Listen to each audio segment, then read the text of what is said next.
Doctor Ram अजोर सिंह स्मृति व्याख्यान माला के अंतर्गत आयोजित होने वाले 48वें व्याख्यान में उपस्थित सभी महानुभावों को मेरा नमस्कार। जैसा कि आप लोग जानते हैं कि हमारे महाविद्यालय के हिंदी और शारीरिक शिक्षा विभाग के द्वारा पिछले वर्ष नवंबर माह से इस व्याख्यान माला का आरंभ किया गया और निरंतर यह व्याख्यान माला शुक्रवार को 5:30 बजे आयोजित की जाती है। इस व्याख्यान माला को YouTube और Facebook के माध्यम से देश के कोने कोने से तमाम प्रतिभागी और दर्शक देख रहे हैं और मेरे लिए व्यक्तिगत रूप से आज बड़ी प्रसन्नता का विषय है कि आज इस व्याख्यान माला में हमारे बीच में इस देश के जाने माने प्रतिष्ठित पत्रकार श्री मनीष ठाकुर जी मुख्य आमंत्रित वक्ता के रूप में हमारे बीच में उपस्थित हैं। मैं मनीष ठाकुर जी का परिचय कराना चाहूँगा। आपने लगभग 20 साल से इस पत्रकारिता के क्षेत्र में आपकी सक्रियता है और सन 2000 में दिल्ली के जामिया मिलिया से मास कम्युनिकेशन करने के बाद आपने देश के प्रतिष्ठित हिंदी दैनिक राष्ट्रीय सहारा, अमर उजाला एवं दैनिक जागरण में अपराध और अदालत की रिपोर्टिंग की है। सन 2005 से 2019 तक टीवी पत्रकारिता में आपकी अहम भूमिका रही है। आपने BAG मीडिया हाउस द्वारा स्टार न्यूज के लिए बनाए जाने वाले चर्चित क्राइम शो सनसनी की टीम की अगुवाई की। न्यूज चैनल P7 के लिए सुप्रीम कोर्ट, CBI, गृह मंत्रालय से लेकर संसद की कार्रवाई की रिपोर्टिंग करते हुए सरकार के घपले घोटालों को लेकर निर्भीकता पूर्वक पत्रकारिता की है। श्री मनीष ठाकुर जी ने टीवी पत्रकारिता के बदलते स्वरूप को बहुत जल्दी पहचान लिया और इसलिए उन्होंने यह तय कर लिया कि अब उनको किसी की नौकरी नहीं करनी है और आप 2019 नवंबर के महीने से द मनीष ठाकुर शो के माध्यम से, जो कि आपका YouTube चैनल है, आप जनता से सीधे संवाद करते हैं लाइव बुलेटिन के माध्यम से। आपकी एक पुस्तक पत्रकारिता का काला अध्याय एक चर्चित किताब आपकी रही है, जिसने 2001 के दौर में 24 घंटे के चैनलों की शुरुआत के बाद भारतीय पत्रकारिता का जो स्वरूप बदल गया उसको समझाने का प्रयास किया।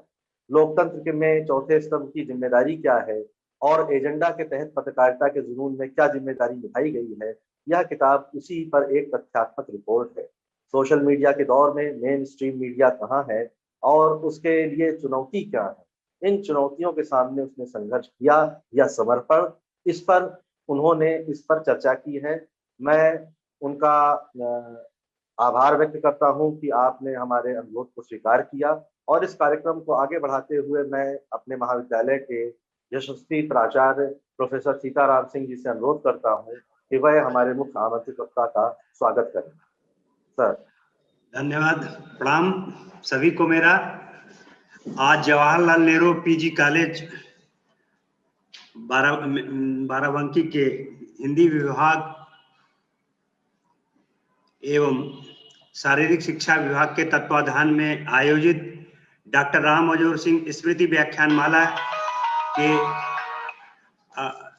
48वें संस्करण के मुख्य वक्ता श्री मनीष ठाकुर, जो पत्रकार भी हैं, लेखक भी हैं और जिनकी पुस्तक पत्रकारिता का काला अध्याय, जैसा अभी हमारे इस कार्यक्रम के आयोजन सचिव डॉक्टर शार्दुल विक्रम सिंह ने आपके बारे में बताया और जैसा कि किताब का नाम भी है पत्रकारिता का काला अध्याय, ऐसे शख्स को हम अपने बीच पाके हमारा महाविद्यालय परिवार बहुत गौरवान्वित महसूस कर रहा है। ऐसे शख्स का मैं अभिनंदन, वंदन और स्वागत करता हूं। इसी के साथ महाविद्यालय के समस्त शिक्षकगण, विशेषकर जो इस कार्यक्रम को आगे बढ़ा रहे हैं, डॉक्टर शार्दुल विक्रम सिंह, डॉक्टर संतोष कुमार गौड़ जी, doctor Reena Singh ji, doctor Manjesh Kumar Verma ji, doctor Reena Singh ji, doctor PJ Pandey ji, doctor Hemant Singh ji, doctor Vijay Kumar Verma जी और डॉक्टर कृष्णकांत चंद्रा जी और डॉक्टर मनीष पांडे जी, मैं इन सबका हार्दिक स्वागत, अभिनंदन करता हूं कि ऐसे ऊर्जावान साथियों को अपने महाविद्यालय में पाके जो इस तरह का ओजस्वी पूर्ण कार्यक्रम कर रहे हैं, मैं सबका स्वागत करता हूं। इसके साथ साथ YouTube, जूम लिंक एवं फेसबुक से जुड़े सभी विद्वान प्रतिभागी गण, शोध छात्र छात्राएं आदि सभी का मैं हार्दिक स्वागत, अभिनंदन, वंदन करता हूं। धन्यवाद सर।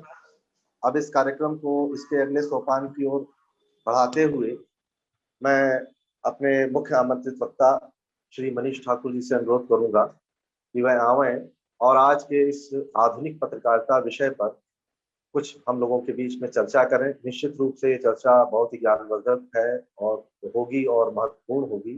और हमारे फेसबुक के माध्यम से जो लोग हमको लाइव देख रहे हैं, अगर किन्हीं कारणों से यूट्यूब पर या इसका सजीव प्रसारण नहीं हो रहा है तो इसकी रिकॉर्डिंग अभी इसमें थोड़ी देर के बाद इस पर प्रसारित कर दी जाएगी। मैं अपने मुख्य आमंत्रित वक्ता से पुनः अनुरोध करता हूं कि वह आवें और इस व्याख्यान को आगे बढ़ाएं। बहुत बहुत प्रणाम आप सबका। आप सब विद्वत जन हैं और मुझे लगता है कि मुझे खुद भी अपने आप को गौरवान्वित महसूस कर रहा हूं कि आप सब पढ़े लिखे विद्वत जनों के साथ हूं। डॉक्टर साहब संतोष कुमार गौर जी, स्वयं प्रोफेसर श्री सीताराम जी, सरदुल विक्रम सिंह जी, मंजेश कुमार जी, विजय जी और JP Pandey ji, professor doctor JP Pandey ji, आप सबको मेरा प्रणाम। आप सब निश्चित रूप से चूंकि शिक्षा क्षेत्र से हैं और माँ सरस्वती के कह सकते हैं कि पूजक हैं आप सब, तो हम सब चूंकि बतौर पत्रकार पूरा जीवन एक तरह से माँ सरस्वती की सेवा में ही है हमारा। ये पूरी तरह से जैसा कि शार्दुल जी ने शुरुआत में ही बताया कि पूरा जीवन मेरा पत्रकारिता का जो 20 साल जो मेन स्ट्रीम मीडिया में रहा, उसके बाद का जो एक चैलेंज था, वो चैलेंज बहुत भारी था। और पत्रकारिता मेरे लिए आमतौर पे जब मैं इस पेशे में आया तो मेरे लिए पत्रकारिता कहते हैं कि एक एक्सीडेंटल पेशा नहीं था। मैं जब यहाँ आया तो मैंने देखा कि मैंने अपने बड़े बड़े पत्रकार जो हमारे वरिष्ठ थे, उन सब में से ज्यादातर को मैंने यही महसूस किया, को यही बोलते रहे कि मेरे लिए पत्रकारिता एक्सीडेंटल है। मैं एक्सीडेंटल आया, मैं बनना कुछ और चाह रहा था, मैं सिविल सर्विस में जाना चाह रहा था, कोई डॉक्टर बनना चाह रहा था, कोई इंजीनियर बनना चाह रहा था, ज्यादातर इसी सेवा में थे कि वो सिविल सर्विस में जाना चाह रहे थे, नहीं हो पाया। तो जब आप मन से किसी पेशे में नहीं आते हैं तो इसका मतलब है कि आपका उस पेशे के प्रति समर्पण कभी नहीं रह पाता। और मुझे लगता है कि पत्रकारिता का सबसे बड़ा दुर्भाग्य यही है कि इस पेशे में आने वाले ज्यादातर लोग मन से नहीं आए हुए, एक्सीडेंटल आए हैं। और खास करके जब से टेलीविजन चैनल आया तब से ये ग्लैमरस पेशा हो गया, मुंबई के बॉलीवुड की तरह का हो गया। और जब से ये पेशा बॉलीवुड की तरफ से हो गया तब से इसमें सरस्वती के उपासक कम आने लगे, लटका झटका वाली जो सोच के लोग हैं वो ज्यादा आने लगे।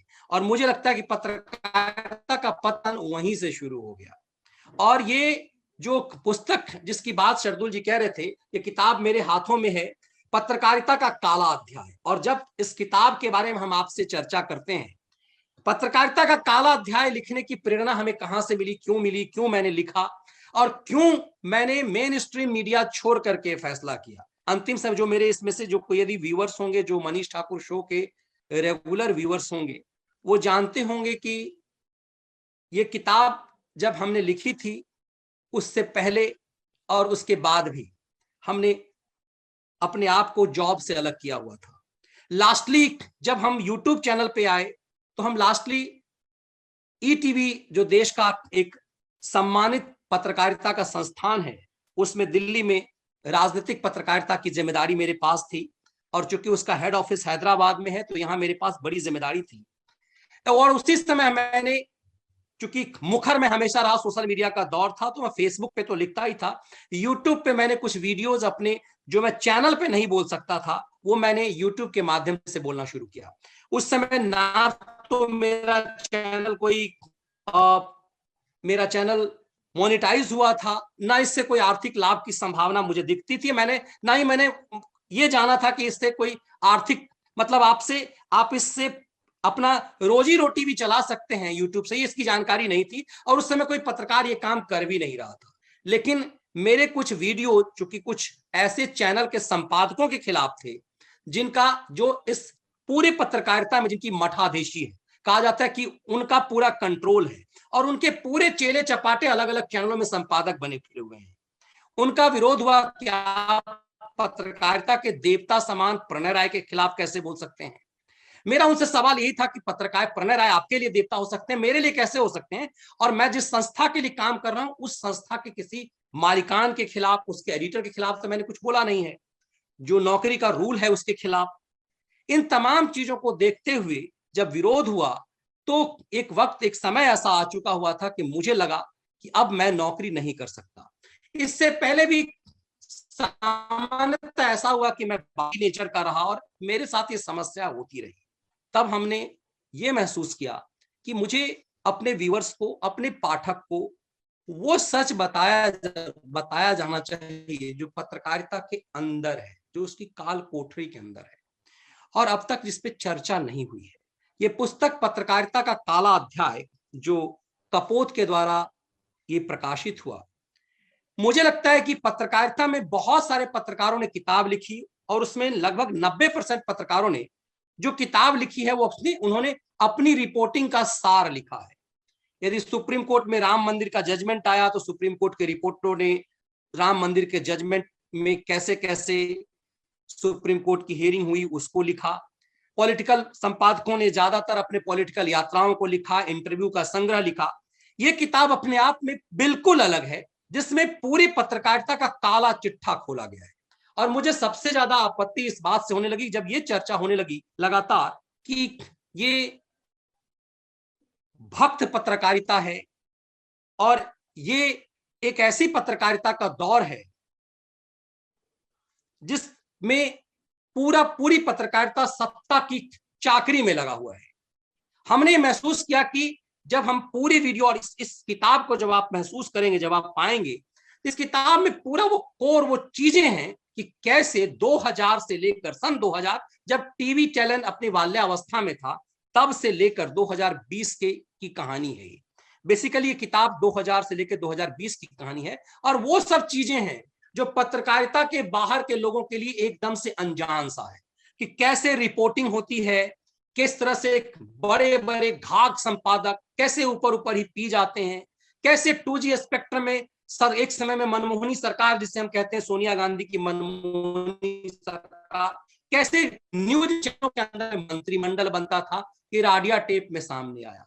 बहुत सारी चीजें ऐसी सामने आई कि कैसे अंदर की चीजें थी कि सरकार बनाने का ठेका, ट्रांसफर पोस्टिंग का ठेका वो लेते थे जो बड़े बड़े पत्रकार थे जिनको हम बहुत सम्मान से लेते हैं। और सबसे बड़ी बात है कि ये आवाज उठाते हैं। और हमने, मेरे साथ कई साथियों ने सवाल किया कि मनीष जी, पत्रकारिता जो दो खेमे में बटा हुआ है आज की तारीख में, राष्ट्रवादी पत्रकारिता और जिससे हम ये कहते हैं, एक कहते हुए वो कहते हैं भक्त पत्रकारिता, एक दूसरी तरफ ये कहते हैं कि चमचों की पत्रकारिता। इस तरह की भाषा हो गई है पत्रकारिता में एक दूसरे का। हमने इसमें रजत शर्मा पे भी सवाल उठाया। हमने ये सवाल उठाया कि एक व्यक्ति जो कहता है कि हम 7 साल तक 7 भाई बहन के साथ एक कमरे में रहते थे और इतना बड़ा साम्राज्य खड़ा किया, तो हमने यह भी कहा कि जब वो कहते हैं कि मेरे पिता कहा करते थे कि हम 7 भाई बहन के साथ एक कमरे में रहते थे और हम टेलीविजन देखने जाते थे, तो मेरे पिता कहते थे कि एक आदमी को देखने के लिए तुम दूसरे के घर तीसरे आदमी को देखने जाते हो। मेरे दिमाग में आया कि रजत शर्मा का डेट ऑफ बर्थ 57-58 के आसपास है और कोई भी बच्चा जब इस तरह के दूसरे के घर में टीवी जाता है तो उसकी उम्र मैक्सिमम 12 से 13 साल होती है। उसके बाद वो इस तरह से उसकी बचपना करीब करीब किशोरावस्था में हो जाता है। रजत शर्मा क्या 67 और 68 में रजत शर्मा के आसपास में टेलीविजन था? इस देश में 67-68 में 1967-68 में पूरे भारतवर्ष में कितने लोगों के पास टेलीविजन चैनल रहा होगा? तो ये झूठी कहानी गढ़ी गई और वो खुल नंगाई के साथ इस चीज को बोलते रहे और हम इस चीज को स्वीकार करते रहे और हम मानते रहे कि ये राष्ट्रवादी पत्रकार है। सवाल ये है कि ऐसे ऐसे लोग छा गए पूरे सिस्टम पे और ऐसे लोग पद्म अवार्डी बनने लगे। ये तमाम चीजें, इन सब चीजों की व्याख्या है। इसीलिए मेरे लिए बड़ा कठिन डगर था और पूरी तरह से ना सिर्फ इस किताब का, पूरे चीजों में हमने देखा कि कई पत्रकारिता के कई फेज हैं जिसमें कुछ लोगों ने अपने आप को तपाया है, अपने आप को इस साख के पेशे में, इसे साख का पेशा कहता हूं, साख के पेशे में अपने आप को तपाया है। लेकिन जो ऊपर बैठे लोग हैं, जो नैतिकता का आवरण ओढ़े हुए हैं, जो पद्म अवार्डी बन जाते हैं, ये अब तो बदला दौर है। जब से जेटली जी गए हैं तब से कम इन्हें अब पद्म अवार्ड ना, बल्कि एक समय ऐसा था कि हमारे न्यूज रूम में चर्चा होती थी कि कैसे पद्म फला संपादक जो है फला को पद्म अवार्ड दिलवा रहा है। और ये आप लोगों को जानकर के बड़ा अचरज होगा, लेकिन न्यूज रूम में ये चर्चा होती थी कि फला संपादक फला को पद्म अवार्ड दिलवा रहे। तो आप यदि किसी को कुछ पद्म अवार्ड दिलवा रहे हैं तो मुफ्त में तो दिलवा नहीं रहेंगे।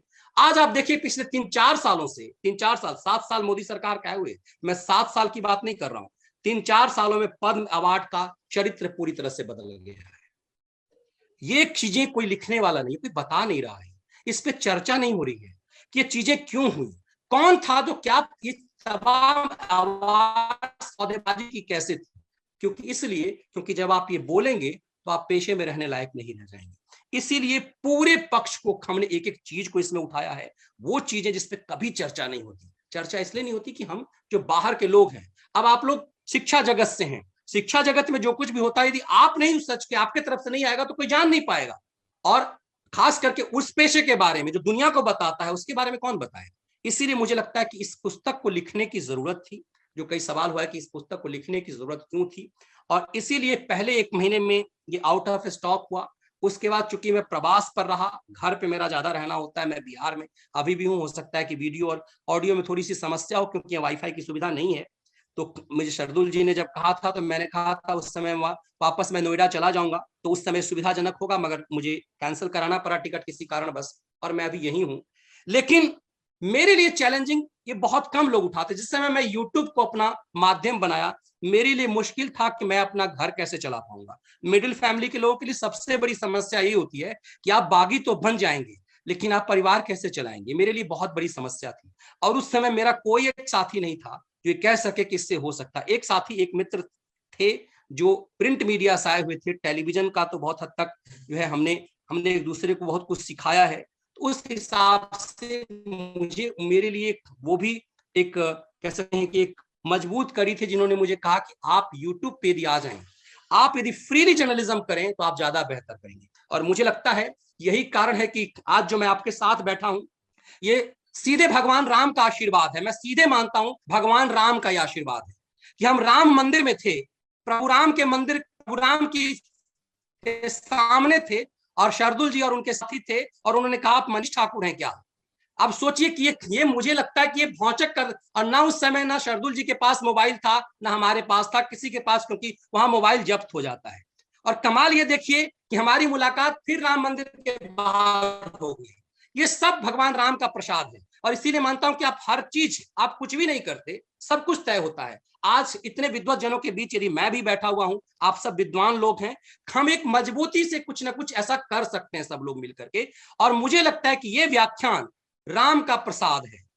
ये राम का जो प्रसाद हमें वो मिला, ये पूरी तरह से भगवान राम का, वरना हम प्रभु राम, एकदम से मानिए कि हम प्रभु राम के सामने हाथ जोड़े खड़े हैं, हम बिल्कुल निहार रहे हैं। और चूंकि मैं जर्नलिस्ट हूं तो मैं ये सोच रहा हूं कि क्या यहीं पर टाट में भगवान थे, क्या यहीं पर, ये चीजें मेरे दिमाग में उठ रही। तब तक पीछे से एक शख्स कहते हैं कि क्या आप मनीष ठाकुर हैं। मैं भौचक हो गया कि यहाँ कौन है। उसके बाद 2-3 लोगों ने कहा, और हम वहां से निकल लिए, हमने कहा हाँ मैं मनीष ठाकुर। उसके बाद बस इतनी बात हुई, खत्म हो गई। मंदिर के बाहर भी हमारी भेंट हो गई। उसके बाद हमारा मोबाइल एक दूसरे के साथ शेयर करना हुआ, हमारी एक सेल्फी हुई, और उसके बाद हम इससे जुड़ पाए ताकि ये काम हम कर पा रहे हैं कि जनता तक पहुंच पाए। तो हमें लगता है कि हर चीज प्रभु राम का आशीर्वाद है। और यदि मैं ये चैलेंज लेकर के अपनी एक बनी बनाई नौकरी को छोड़ पाया, कहते हैं ईटीवी की नौकरी सरकारी नौकरी की तरह होती है। मेरे कई साथी टीवी जो वीडियो जर्नलिस्ट होते थे वो कहते थे मनीष जी आपने बड़ी लाइफ में बड़ा चैलेंज लिया है, नौकरी आप छोड़ते रहे हैं, बॉसों से नहीं बना। ईटीवी ऐसी जगह है कि आप 60 साल तक यहीं रहिए, लाल जूता लाल छाता लेके रिटायर होइएगा जैसे सरकारी कर्मचारी रिटायर होते हैं। लेकिन मेरे नसीब में वो था नहीं, मेरे नसीब में बगावत ही था। और फिर 1 साल के अंदर जिस दिन राम मंदिर का जजमेंट आया उसी दिन मैंने रिजाइन किया। और मेरी यूट्यूब की पहली स्टोरी भी राम मंदिर पर सुप्रीम कोर्ट के फैसले से शुरू होता है। तो मैं मानता हूं सब राम का आशीर्वाद है, ये सब प्रभु राम का आशीर्वाद है। व्याख्यान को हम आगे खींच चलाते रहेंगे। मुझे आप सबसे अभी फिलहाल इतना ही कहना था।